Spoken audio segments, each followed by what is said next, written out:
Hello friends, welcome to my channel. GST में काफी notification आए हैं जिसमें एमनेस्टी स्कीम भी कवर है। अगर आप कॉम्पोजिशन डीलर हैं तो आपके लिए, या फिर जिन्हें अभी तक रिटर्न नहीं फाइल करी है, नॉर्मल एसएससीज जो हैं उनके लिए। फिर अगर आपका रजिस्ट्रेशन कैंसिल हो गया है तो उसके लिए रेवोकेशन अप्लाई करने के लिए जो टाइम पीरियड है उसको भी एक्सटेंड कर दिया गया है। तो आइए हम एक एक नोटिफिकेशन डिटेल में समझते हैं। तो सबसे पहले हम नोटिफिकेशन नंबर 2/2023 देखते हैं, जो 31 मार्च 2023 को इशू हुआ है। ये जीएसटीआर 4 से रिलेटेड है।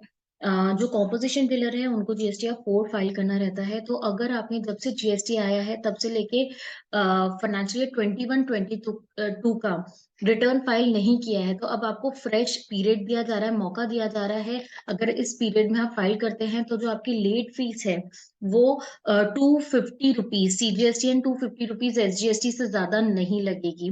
पीरियड है 1 अप्रैल 23 टू 30 जून 23 तक का पीरियड। तो अगर आपने जुलाई 2017 से लेके मार्च 2019 तक, या फिर फाइनेंशियल ईयर 1920 से लेके फाइनेंशियल ईयर 21-22 का रिटर्न नहीं फाइल किया है तो अब आप फाइल कर सकते हैं। आपको जून 23 तक का समय दिया जा रहा है। जो भी लेट फीस लगेगी वो 250 रुपीज से ज्यादा नहीं लगेगी। ये नोटिफिकेशन सेंट्रल टैक्स से रिलेटेड आया है। तो सेंट्रल टैक्स में 250 रुपीज से ज्यादा जो भी लेट फीस है वो वेव ऑफ हो जाएगी, वैसे ही स्टेट टैक्स का रहेगा। तो 500 रुपए बस लगेंगे, तो आप फटाफट फाइल कर दे अगर आपने नहीं किया है। नेक्स्ट जो नोटिफिकेशन नंबर 3/2023 है वो भी 31 मार्च को ही आया है। और ये हमारा है कैंसलेशन ऑफ रजिस्ट्रेशन से रिलेटेड। अगर आपका रजिस्ट्रेशन 31 दिसंबर 2022 के पहले रजिस्ट्रेशन कैंसिल हो चुका है और और आप रेवोकेशन के लिए अप्लाई भी नहीं कर पाए हैं जो टाइम पीरियड सेक्शन 30 में दिया गया है, तो अब आपको फ्रेश टाइम दिया जा रहा है रेवोकेशन अप्लाई करने के लिए, जो कि 30 जून 23 से पहले है। तो जो भी रजिस्टर्ड पर्सन जिनका रजिस्ट्रेशन कैंसिल हो चुका है तो वो रेवोकेशन के लिए अप्लाई कर सकते हैं 30 जून 23 तक। उनको क्या करना है, उनको यही करना है कि जो 31 दिसंबर 2022 तक के रिटर्न अगर आपने नहीं फाइल किया इसके वजह से कैंसिल हुआ है, या जिस भी पीरियड तक का आपने रिटर्न नहीं फाइल किया था उसके बाद आपका कैंसिल हुआ है, वहां तक कि आपको रिटर्न फाइल करना है। और रिटर्न फाइल करने के साथ साथ जो टैक्स बनता है वो आपको पे करना है, along with penalty, interest, late fees.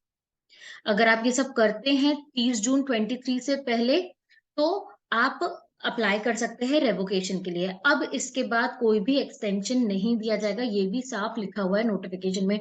No further extension of time period for filing application for revocation of cancellation of registration shall be available in such cases.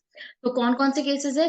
वो वाले जिनका रजिस्ट्रेशन कैंसिल हो गया है 31 दिसंबर 2022 के पहले। तो ये ध्यान रखें आप।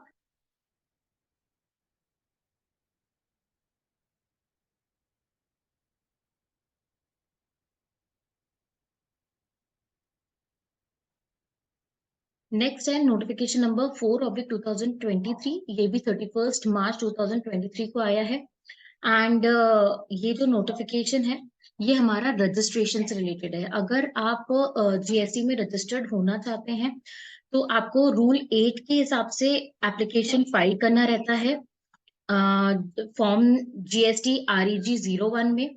और फाइल करते टाइम ये फॉर्म फाइल करते टाइम अगर आप आधार ऑथेंटिकेशन ऑप्ट करते हैं तो जो date of submission of application है वो क्या ली जाएगी, इसमें काफी दिक्कत थी। तो इसको क्लेरिफाई करा गया है कि जिस दिन आप सबमिट करते हैं एप्लीकेशन, अगर उसी दिन आधार ऑथेंटिकेशन हो जाता है तो उसी दिन date of submission of application माना जाएगा। या फिर जिस दिन आप आधार ऑथेंटिकेशन करवाएंगे और 50 days from the submission of application, which ever is earlier, वो डेट एप्लीकेशन सबमिशन की डेट मानी जाएगी। तो ये हमारे सब रूल 4A में आया है। For sub-rule 4A, the following sub-rule shall be substituted where an applicant other than person notified under subsection 6D of section 25 opts for authentication of Aadhaar number. He shall, while submitting the application under sub-rule 4, undergoes authentication of Aadhaar number, and the date of submission of application in such case shall be the date of authentication of the Aadhaar number or 15 days from the submission of application in part B of form GST REG 01, whichever is earlier. तो date of submission क्या मानी जाएगी? जब आप आधार authentication करवाते हैं जिस दिन, या फिर 15 days from the submission of application whichever is earlier. अब इसी में एक प्रोविजो ऐड करा है उनने, provided that every application made under sub-rule 4 by a person other than person notified under subsection 6D of section 25 who has opted for authentication of Aadhaar number and is identified on the common portal based on data analysis and risk parameter shall be followed by biometric based Aadhaar authentication and taking photographs of the applicant where the applicant is an individual, or of such individual in relation to applicant as notified under subsection 6C of section 25 where the applicant is not an individual, along with verification of original copy of documents uploaded with the application in form GST REG 01 at one of the facilitation center notified by the commissioner for the purpose of this sub-rule, and the application shall be deemed to complete only after completion of the process laid down under this provision. इसका मतलब है कि आप जब आधार authentication होगा तो उसके साथ साथ अगर कॉमन पोर्टल जो हमारा जीएसटी पोर्टल है उसमें आपका जो डेटा है वो data analysis and risk parameter के हिसाब से चुना जाता है, तो आपका बायोमेट्रिक बेस्ड आधार ऑथेंटिकेशन होगा और जो एप्लीकेंट है उसकी फोटोग्राफ ली जाएगी. अगर एप्लीकेंट इंडिविजुअल है तो उसकी ली जाएगी, और अगर अदर देन इंडिविजुअल है एप्लीकेंट जो रजिस्ट्रेशन कर रहे हैं जीएसटी में तो उसमें जो भी ऑथराइज्ड पर्सन है उसके फोटोग्राफ्स लिए जाएंगे. इसी के साथ साथ क्या होगा, इसके साथ साथ जो भी आपने डॉक्यूमेंट सबमिट किए हैं ना वो ओरिजिनल कॉपी से वेरीफाई होंगे एक फैसिलिटेशन सेंटर में. अब ये जो फैसिलिटेशन सेंटर है ये अभी बाद में नोटिफाई करके बताए जाएंगे कि कहाँ आके आपको ओरिजिनल डॉक्यूमेंट वेरीफाई करवाने हैं. तो ये जो अभी रिसेंट जीएसटी काउंसिल मीटिंग हुई थी उसमें उनने बताया था कि आधार ऑथेंटिकेशन वाला जो सिस्टम है वो जल्दी लागू करेंगे और ये गुजरात से चालू होगा. तो यही बात अब उनने रूल में भी अप्लाई कर दी है. इसी के साथ साथ सब रूल 4 में भी थोड़ा चेंज करा है वर्ड्स में. पहले सब रूल 4 में प्रोविजन ऑफ लिखा था, अब उसको प्रोविजन 2 कर दिया है. इससे क्या मतलब होगा ये हम देखते हैं एक्ट में.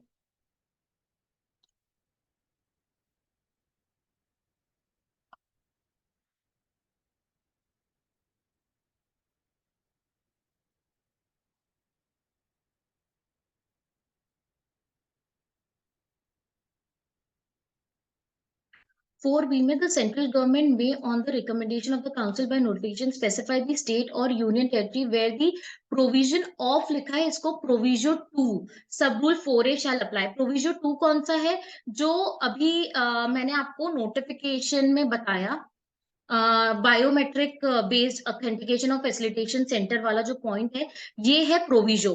तो प्रोविजो उस स्टेट पे एप्लीकेबल होगा जो नोटिफाई करेंगे. अब हम नोटिफाई देखते हैं. नेक्स्ट जो नोटिफिकेशन है उसमें उनने स्टेट बताया था अपने गुजरात में ये एप्लीकेबल होगा और ये 26 दिसंबर 2022 से एप्लीकेबल होगा, क्योंकि सबसे पहले जो बायोमेट्रिक और आधार ऑथेंटिकेशन है ये गुजरात से ही इम्प्लीमेंट करने की बात की गई थी, तो वहीं से ही अप्लाई हो. नेक्स्ट जो नोटिफिकेशन है नोटिफिकेशन नंबर 6/2023 सेंट्रल टैक्स, ये 31 मार्च 2023 को इशू हुआ है.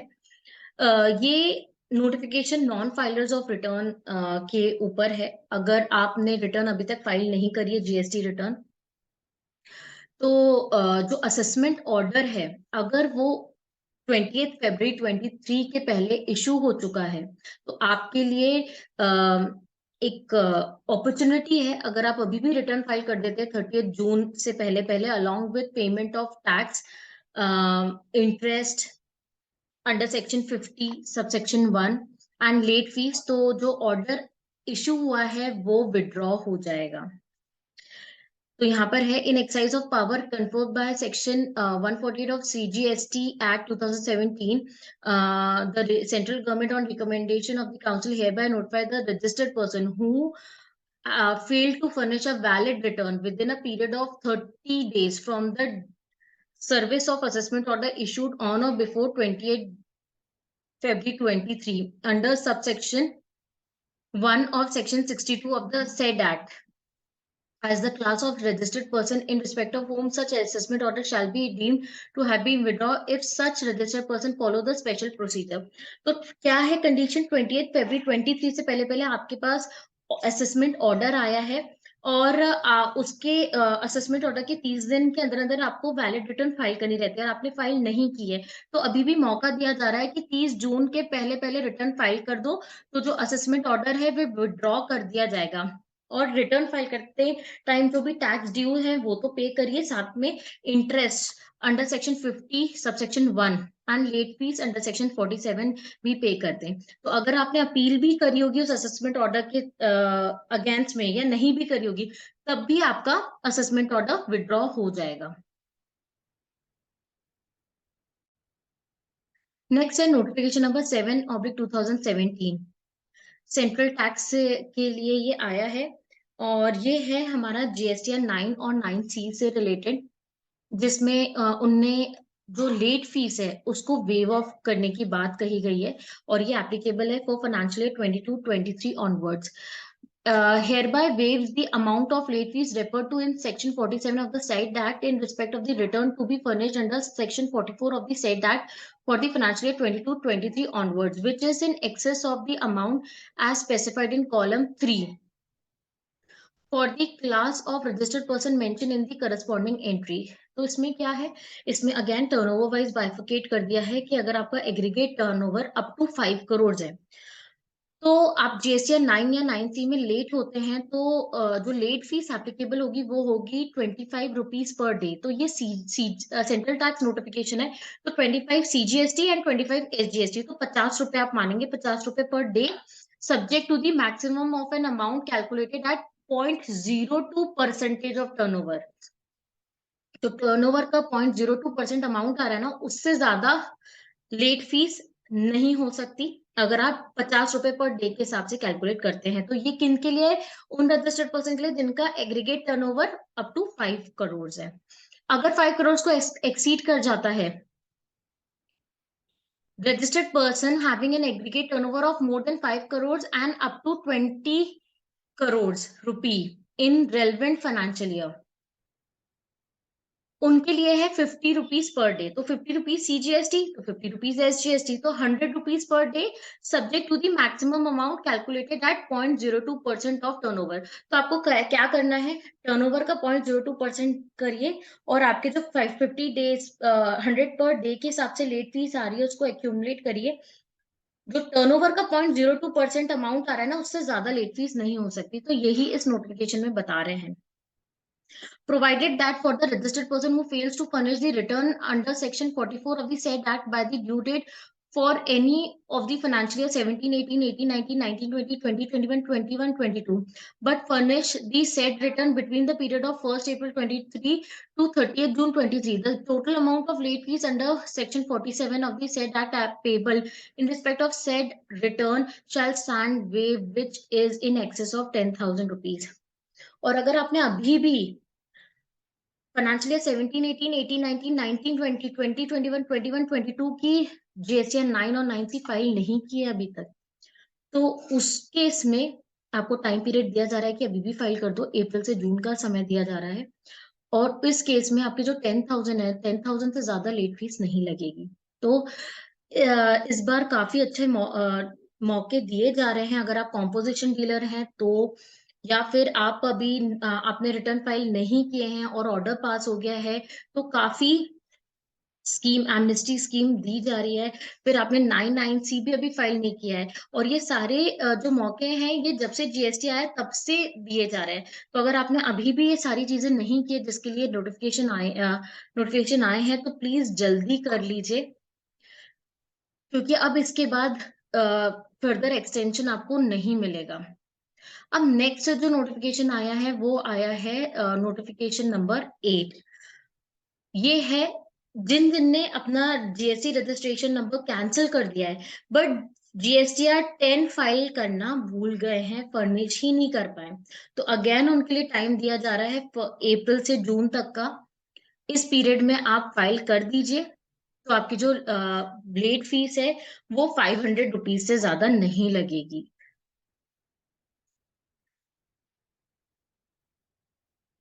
500 रुपीज सीजीएसटी, तो 500 रुपीज एचजीएसटी, तो 1000 रुपए से ज्यादा नहीं लगेगी, अभी भी मौका है।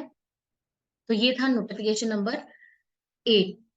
अब लास्ट नोटिफिकेशन है नोटिफिकेशन नंबर 9। ये थोड़ा सा हमारे लिए, अब जब रजिस्टर्ड पर्सन के लिए इतने सारे छूट दिए गए हैं, तो जो जीएसटी ऑफिसर्स हैं उनको भी रिलैक्सेशन दिया जा रहा है। बट अगर उनको रिलैक्सेशन दिया जा रहा है, इसका मतलब है हमारी मुसीबत है।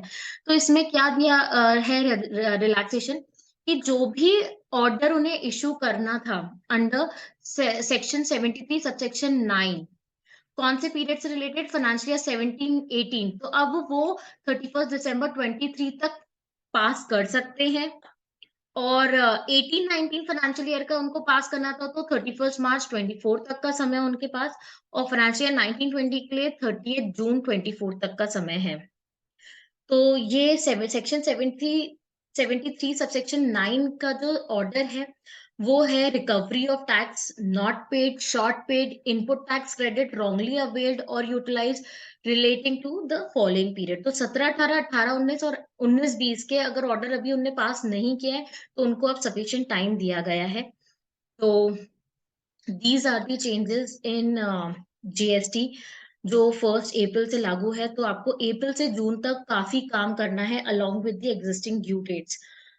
तो मैं एक बार फटाफट से रिवाइज कर देती हूँ। अगर आपने अभी भी कॉम्पोजिशन डीलर हैं और जीएसटीआर 4 फाइल नहीं की है फ्रॉम July 17 to March 22, तो आप अभी भी फाइल कर दीजिए, लेट फीस कम लगेगी। सेकंड है, अगर आपका रजिस्ट्रेशन कैंसिल हो चुका है तो 30 जून का समय है, आप रिवोकेशन के लिए अप्लाई कर दो, पर पहले रिटर्न फाइल करो और टैक्स पे करो, उसके बाद ही आप रिवोकेशन के लिए अप्लाई करो। नेक्स्ट है आपका रजिस्ट्रेशन से रिलेटेड है, आधार ऑथेंटिकेशन में क्लेरिफिकेशन दिया गया है बायोमेट्रिक बेस्ड। अब स्टार्ट हो जाएगा। सबसे पहला स्टेट है गुजरात, जहां से ये इम्प्लीमेंट करा जा रहा है। नेक्स्ट है आपके लिए, अगर आपने रिटर्न फाइल नहीं किया था, और किस लिए नहीं किया था, आपको असेसमेंट ऑर्डर इशू हुआ है जिसके तहत आपको 30 दिन के अंदर अंदर रिटर्न फाइल करना था, बट आपने अभी भी फाइल नहीं किया है, तो आपको अगेन जून तक का समय दे रहे हैं। अगर आपने कर दिया तो जो असेसमेंट है ऑर्डर वो विड्रॉ हो जाएगा। तो किन किन के लिए खुशखबरी की बात है, कॉम्पोजिशन डीलर्स के लिए है जिनका रजिस्ट्रेशन कैंसिल हो चुका है या फिर असेसमेंट इशू हो चुका है, तो असेसमेंट ऑर्डर विड्रॉ हो सकता है अगर आप टाइमली रिटर्न फाइल कर दें।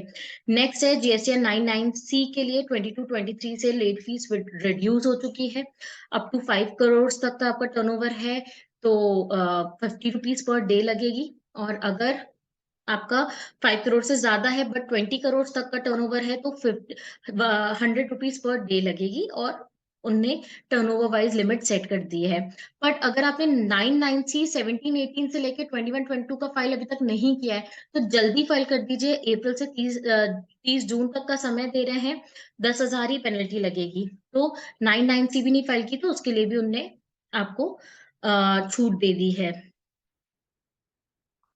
इसके बाद आपके लिए जीएसटीआर 10 है। जीएसटीआर 10 अगर आपने अभी भी फाइल नहीं किया है, कैंसिल तो कर दिया बट आपने फाइनल रिटर्न नहीं फाइल किया है, तो अभी भी मौका दिया जा रहा है, आप फाइल कर दो। और सबसे लास्ट है ऑफिसर्स के लिए, उनके असेसमेंट ऑर्डर पास करने का जो समय है वो आगे बढ़ा दिया गया है। तो होप आपको ये वीडियो हेल्पफुल लगा है, समझ आए होंगे सारे नोटिफिकेशन। तो प्लीज इस वीडियो को लाइक करें, मेरे चैनल को सब्सक्राइब करें। Thank you.